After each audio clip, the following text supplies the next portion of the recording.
Thank you for taking some time for yourself.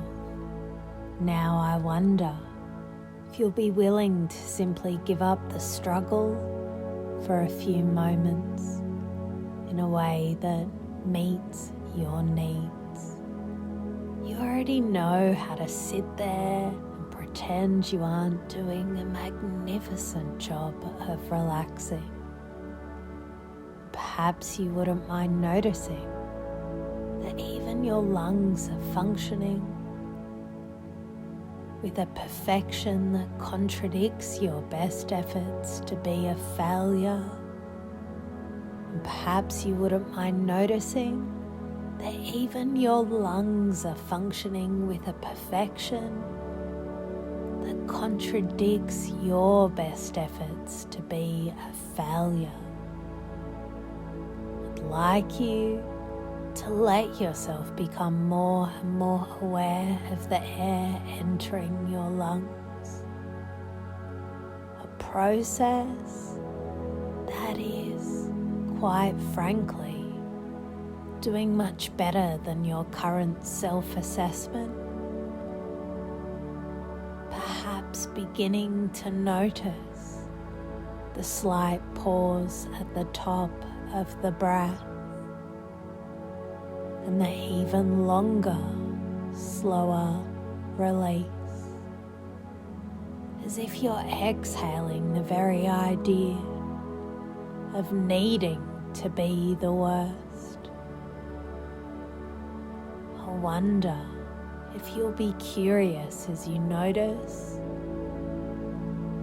a single muscle that has failed to stay tense. And I want you to notice something that's happening to you as you focus on that one failure to be stressed. A tiny leak of ease. It's so nice to know that by simply touching your own wrist, you can anchor this feeling of being allowed to stop trying so hard to be the worst.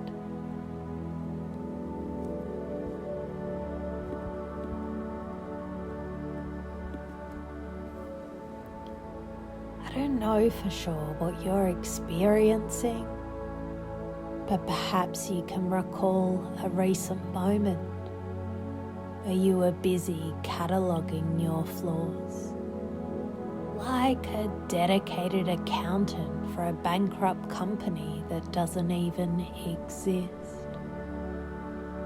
And I'd like to have you discover the sheer monumental effort it takes to ignore every single thing you did right. I wonder if you've ever noticed the lighting in that internal office. Dim, grey, and perfectly designed to make your strengths invisible. Almost as if you're working overtime to maintain a very expensive delusion. Take a slow breath in, and as you exhale, notice the absurdity of the payroll you're paying yourself to stay miserable. You can notice the internal spirals of this flaw-finding. Can you notice the internal signals of this flaw-finding mission? Perhaps beginning to notice the sour taste of self-doubt, or that heavy, dull ache of not enough that you wear like a designer coat. I wonder if you'll be curious about the fact that you work harder at being your own bully than most people work at their actual careers. And as that occurs, you really can't help but notice how committed you are to this unrealistic assessment. It's almost impressive, isn't it? To be so wrong about yourself with such a high level consistency. As you breathe into that ache in your chest, just let the breath be a cool, neutral observer, not trying to fix it. Just acknowledging the drama of it all. I wonder if you'll be surprised to discover that your self-assessment is like a high-definition camera that someone has, purposefully smeared with grease, but only on the parts that show beauty. It's almost as if you're looking at a masterpiece through a keyhole and complaining about the dust on the floorboards. All that really matters is realizing that you aren't actually seeing yourself. You're just a very talented editor who keeps cutting out all the best scenes to make a horror movie out of a romantic comedy. I'd like you to begin allowing your breath to be the lens cleaner,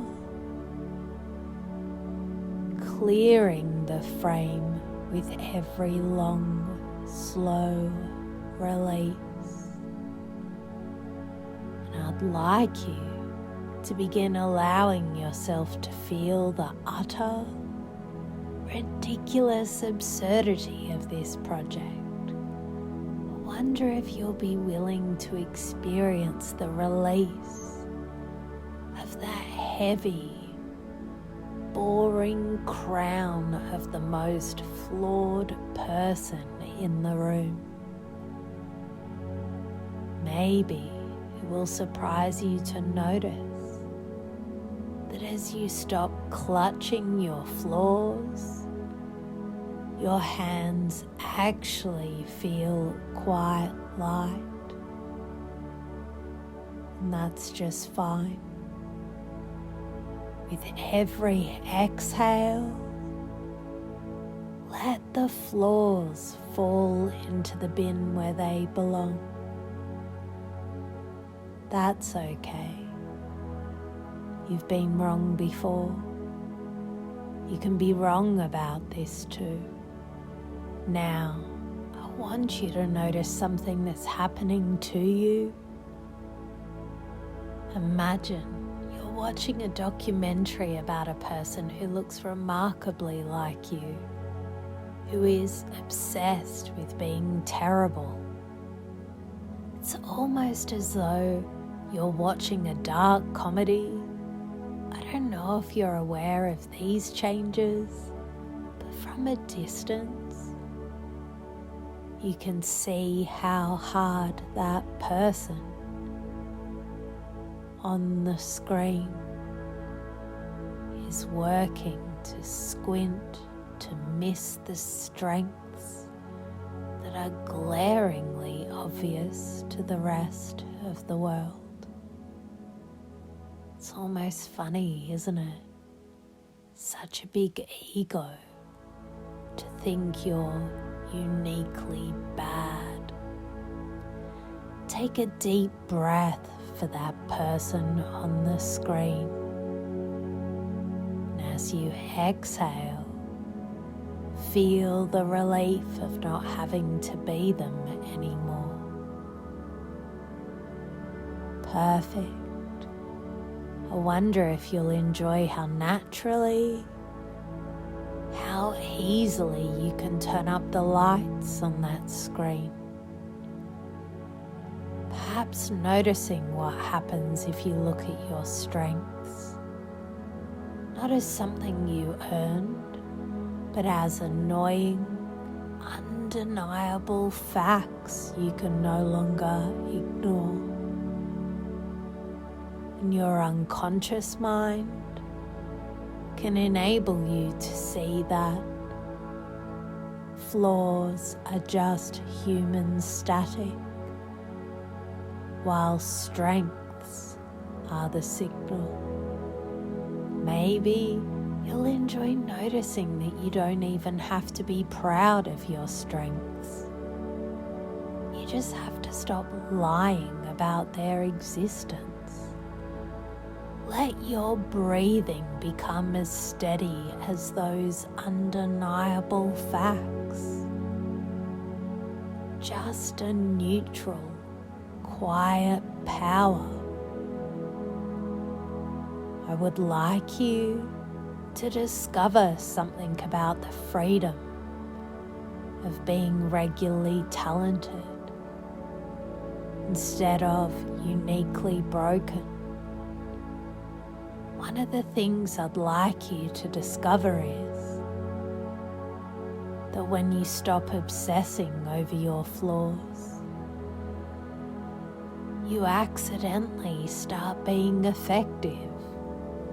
And I think you're gonna enjoy being surprised that the world doesn't actually need you to be perfect. It just needs you to stop being your own most expensive obstacle.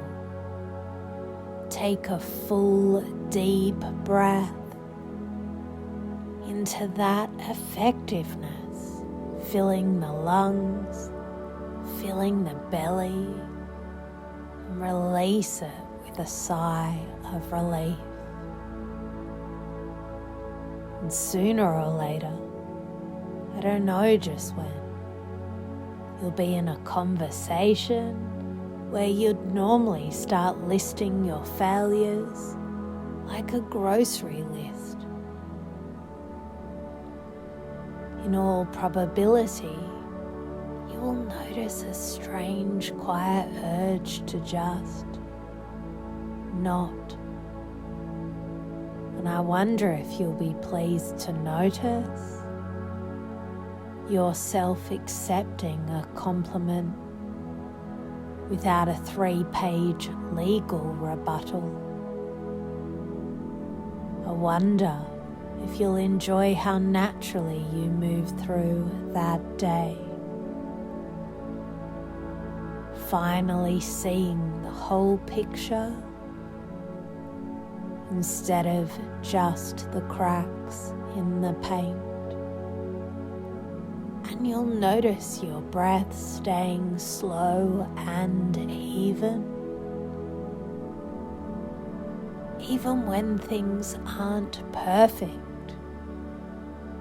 And that will probably remind you of other experiences where you were actually quite brilliant, despite your best efforts to deny it. I would like you to appreciate the fact that your ego simply isn't big enough to actually be the worst at everything. Now I'd like you to let yourself become more and more aware of the chair beneath you. Give yourself the opportunity to feel the blood moving and the brain clearing off all that unnecessary gloom. Take a final massive intentional breath, and as you release it, feel the grace vanishing from the lens. Stretch out, wriggle your fingers and toes, and open your eyes. Welcome back. You are perfect, just as you are.